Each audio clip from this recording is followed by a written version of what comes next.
Katiba Kitaa ni utaratibu tuliouandaa kwa makusudi ya kuwafikia wananchi katika maeneo yao ya asili. Wewe unanitazama, ungependa kusikia nini kuhusu Katiba Kitaa?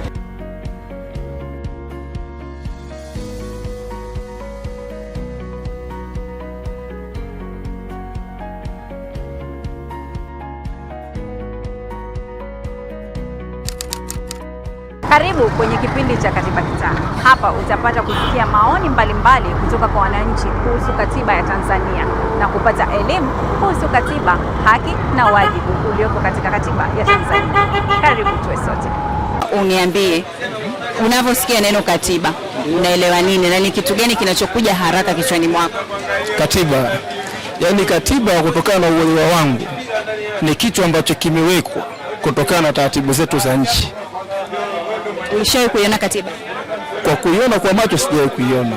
Unajua katiba ni nini haswa? Kwenye katiba kuna haki gani ambazo ni za kwako? Kuna vitu gani ambavyo inabidi unavihitaji wewe? Yaani ni katiba kwa mtazamo wangu mimi, katiba ni kitu ambacho tumewekewa misingi yetu sisi. Yaani haki zetu za msingi kwa Tanzania. Na nani? Kwa unavyojua wewe ni nani ameiweka hiyo katiba? Kiukweli kabisa mimi katiba naweza kusema kwamba nimezaliwa hapa Tanzania, katiba nimeiona, nimeikuta. Kwa hiyo hujui chimbuko lake, nani ameiweka, imekujaje? Kiukweli kabisa kwa hili siwezi kuongopa, hiyo ni ukweli kabisa, sifahamu nani ambaye aliweza kutunga katiba. Asante. Kujitambulishe majina yako, lakini pia uniambie unaelewa nini ukisikia katiba ya Tanzania. Naitwa Alina Abdalla. Unaelewa nini ukisikia katiba ya Tanzania? Kuelewa Abe? Katiba hiyo sijaelewa vizuri. Katiba ya Tanzania. Ya Tanzania. Yaani kwa haraka ukisikia tu katiba ya Tanzania, kitu gani unachokielewa? Yaani hapo mtihani. Wewe maisha yako unayaendesha kwa namna gani? Yaani ni kitu gani ambacho kinakufanya wewe uwe hapa, uwe ulindo, ufanyeje, ni kitu gani? Maisha kama hivi tunavitafuta, tunapambana. Uliwahi kusikia kuhusu katiba? Hapana.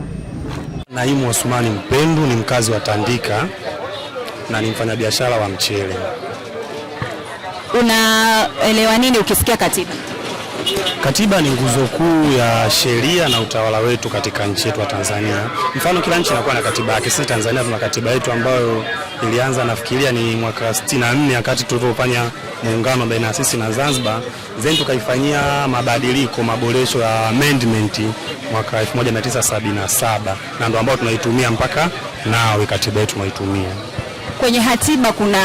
Kwenye katiba ni haki gani ambazo ni za kwako wewe zipo kwenye katiba unazozifahamu? Katika katiba kuna haki nyingi ambazo zinamhusu raia mmoja mmoja, yani tukizigawanya upande wa raia na upande wa serikali. Mfano sisi raia kwanza tuna haki ya kusikilizwa na kulindwa kutoka katika katiba yetu. Licha hivyo katiba inatupa msingi mkuu wa sheria sisi kama wananchi, na katiba ndo kitovu cha utawala wetu, ndo kitovu cha shughuli zote za government. Kwa hiyo sisi tunapitia katiba kuangalia muundo wa nchi yetu unaendaje na muundo wa nchi yetu inatawala vipi. Umesema kwenye katiba una haki ya kusikilizwa na kulindwa. Katiba inatekeleza hilo? Unasikilizwa na unalindwa? Upande wa kusikilizwa na kulindwa kidogo kuna vichangamoto vinatokea, na ndo ambapo sisi tuna doubt mpaka huu mchakato ambao umeuanzisha kupita katika katiba Kitaa, yakiwemo ni malalamiko yetu kuhusu changamoto za katiba zetu. Kwa swala kusikilizwa kwa upande wa wananchi kidogo linakuwa changamoto. Mfano katika mzunguko wangu wa kimaisha, sijui ni mwaka gani, lakini nakumbuka kuna mwanafunzi mmoja wa chuo aliwahi kusuggest bungeni kuhusu zile pedi za kike, alisikilizwa. Lakini toka kipengele sijasikia taarifa ya raia yoyote kama ile tunakaribishwa bungeni alafu tukapewa nafasi ya kuongea na sisi. Kwa sasa hivi hicho kitu sijakiona. Mimi naitwa Nei Ali Tomolende. Unaelewa nini ukisikia katiba? Katiba si ndio hivyo? Yaani katiba kama ni kitu ambacho kimeandaliwa na tunataka kufanya kazi. Na ukisikia katiba ya nchi unaelewa nini? Katiba ya nchi kidogo kipengele. Umeshawahi kuiona katiba? Naona kwanza kwenye vikoba huko.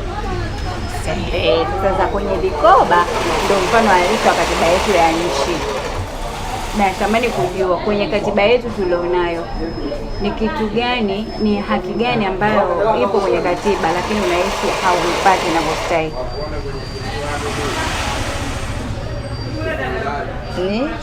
Sijaelewa. Yaani kama kwenye kikoba kule kuna haki kwamba mwanachama akifiwa na mtoto inabidi achangiwe kiasi fulani, inatekelezeka. Isipotekelezeka lazima useme. Kwa hiyo na kwenye katiba ya nchi ni haki gani ambayo unahisi wewe haitekelezeki na ni haki yako iko kwenye katiba?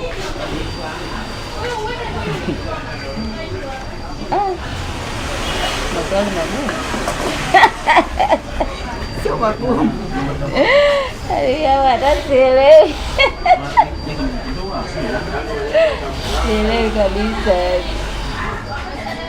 Haya, kwa hiyo wewe uelewa wako kuhusu katiba hasa unaweza ukaniambia tu kwa kifupi. Unaposikia katiba, yani mtu akikwambia katiba ya nchi inabadilishwa, unaelewa nini? Hujaongea sasa. Hata sielewi. Yaani hapa mimi ninachowala nifupike. Nije kazini nitafute pesa maisha yaende. Yaani mambo ya katiba nisifuatilie kabisa. Ni kweli, yaani sifuatilii chochote mimi. Na unataka kufuatilia. Yaani nawaza hela tu maisha yaende basi. Jina langu naitwa Simon Wilson alimaarufu kama Ngosha. Katiba kwa uelewa wangu nafikiri katiba ni mwongozo.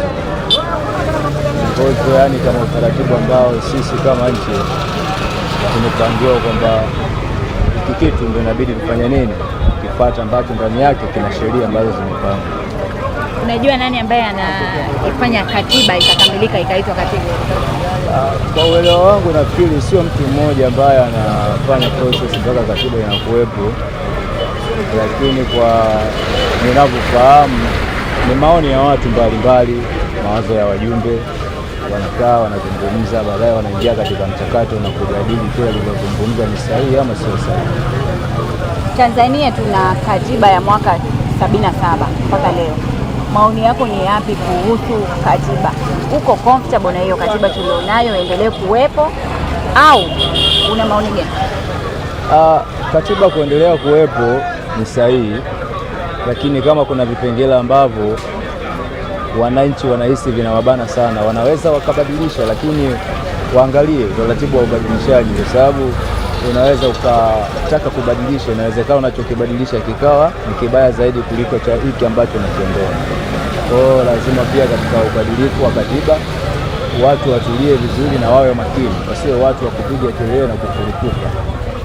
Yaani wadiskasi wakae na waone kwamba haya maoni yapo sahihi, kwamba tunapoweka hili tunatoa hili tunaloliweka linaweza kutufikisha tunapokwenda. Yaani wasifurukuke kwa miemko ya kimaisha, kwamba mtu anaona sasa hivi labda na hali mbaya ya kimaisha, akibadilishiwa katiba maisha yanaweza yakawa pia mazuri. Haiwezi kuwa hivyo. Kikubwa tu ni umakini. Ni haki zipi ambazo unahisi unazistahili ambazo zipo kwenye katiba na unahisi hazitekelezeki? Mimi binafsi kusema kuna haki ambazo zipo katika katiba na hazitekelezeki sio wazo la kujali sana ndugu yangu, isipokuwa tu labda vitu ambavyo vinanilinda mimi ninapopata uhuru wangu na haki ambazo zinanifanya labda natembea salama, naenda sehemu narudi salama, nalindwa nchi na ulinzi wa kutosha, ni vitu ambavyo pia naona viko sawa. Una uhuru? Uhuru ninao wa kutosha. Nalindwa kama naweza nikatembea kuanzia asubuhi na au nikakesha. Kwa usalama upo 99.9, kasoro moja. Basi asante. Utambulishe jina lako, alafu uniambie unaelewa nini kuhusu katiba. Kwa majina naitwa Neema Daudi. Kuhusu katiba, nishawahi kusikia katiba ya nchi. Na ukisikia katiba ya nchi unaelewa nini? kuhusu katiba, yaani ni mambo ambayo yanahusiana na nchi. Ushawahi kuiona katiba?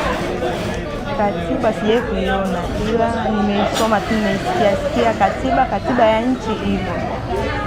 Wewe unaelewa nini kuhusu katiba? Msikilize wakili Emmanuel Okashu. Katiba ni sheria mama katika jamhuri au katika nchi yoyote, au kwa lugha ya Kiingereza tunaita ni grand norm. Maana yake katiba ni mkataba kati ya watawala na watawaliwa. Maana yake wamekubali kutokana na matakwa yao na historia na tunu za taifa namna bora ya kuweza kuendesha nchi yao. Katika katiba yetu ya Jamhuri ya Muungano wa Tanzania, ibara ya 8 inasema kwamba mkataba au mamlaka yote ya kuongoza nchi yanapatikana kutoka kwa wananchi, na kwa minajili hiyo ni kwamba katiba ndio msingi, au kwa mujibu wa ibara ya 8 na maana yake ni kwamba tuna social contract theory, maana yake tuna mkataba wa kijamii kwamba nguvu yote na mamlaka yote katika nchi yatapatikana kutoka kwa wananchi, na ndio maana tunaenda kuichagua serikali, tunapiga kura kuchagua au kuto kuchagua. Lengo ni kwamba ili kuwe na dola au kuwe na serikali lazima ipate uhalali wa wananchi, na ndio msingi hasa. Hivyo basi katika kujadili kuhusu katiba, maana yake ni kwamba ndio sehemu pekee ambayo inatuonyesha sisi kama taifa wapi ambapo tunaungana, wapi ambapo tunajadili kuhusu mgawanyiko wa vyombo vya dola au mihimili, ambapo tunaona kuna serikali ambapo kiongozi wake anakuwa ni rais wa Jamhuri ya Muungano, kuna bunge ambalo kiongozi wake anakuwa ni spika, kuna mahakama ambaye kiongozi wake au mkubwa anakuwa ni jaji mkuu. Kwa hiyo jinsi ya kufanya na kugawanya madaraka, na ukienda kwenye ibara ya 4 inaonyesha jinsi ya mgawanyiko wa madaraka, separation of power, kwamba nani atafanya nini. Tunajua serikali ni kuisimamia na kutekeleza, bunge ni kutunga sheria, lakini upande mwingine mahakama ni kwa mujibu wa ibara ya 107 na 108 ni kwamba ni jukumu mama la kutoa haki. Kwa hiyo kila mtu anajua kwamba upatikanaji wa hii mihimili na inavyoweza kufanya kazi. Kwa hiyo hii inakuwa katika katiba au katika msingi wa katiba.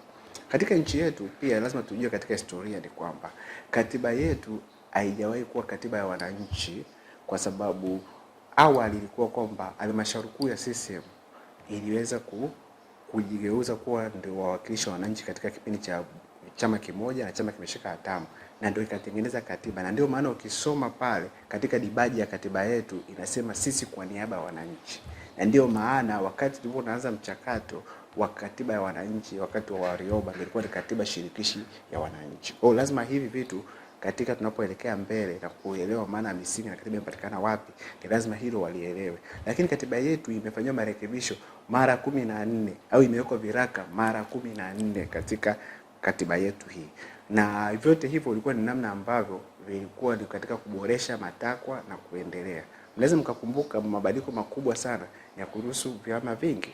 Na mtakumbuka vyama vingi vilitokana kwenye tume ya Nyalali, na mtaweza mkakumbuka kwamba ni nyakati ambazo kama taifa kwenye tume ya Nyalali wananchi wengi walikuwa hawana uelewa mkubwa, lakini walisema kwamba bado wana imani ya kuwa na chama kimoja, kwa sababu ukisoma ile ripoti walikuwa wanasema kwamba awali alikuwa kuna chama kimoja, ukichelewa kwenda kwenye mkutano unapigwa kiboko. Kwa hiyo vyama vingi mtakuwa mnaenda kwenye hivyo vyama mtakuwa mnachapa kiboko vingi. Sasa unaweza kuona uelewa wananchi kipindi hicho ulikuwaje, lakini Mwalimu Nyerere alisema hapana, imefika nyakati ambapo taifa lazima tuende mbele, tuwe na vyama vingi, na ndio tukaweza kuletewa au kuanzishwaji wa vyama vingi mwaka 92, na tumeanza uchaguzi wa vyama vingi mwaka 95.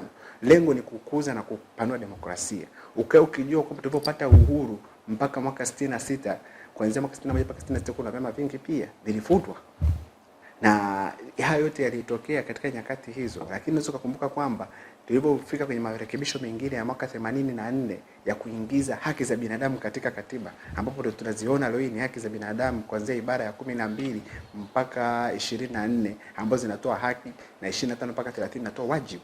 Inawe ilikuwa ni mabadiliko makubwa, na mtamkumbuka kwamba hayati Mfaume Kawawa alisema kwamba tutengeneze sheria ya kwamba tupate muda wa kipindi fulani ili haki za binadamu ziweze kutekelezwa kwenye katiba. Ilikuwa ni transitional period, na hayati Kawawa alisema hivyo akimaanisha kwamba haki za binadamu zilikuwa ni anasa, kwamba tukifanya kila kitu serikali itaonekana kwamba inakiuka haki za binadamu. Kwa hiyo unaweza mkaelewa kwamba hii nchi tumetoka wapi mpaka katiba hii tunayo leo hii, na kwa nini tunapaswa tuiboreshe hii katiba au tuna katiba mpya.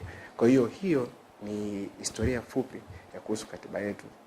Hayo ni maoni ya wananchi kutoka hapa Tandika Double Cabin kuhusu katiba ya Tanzania.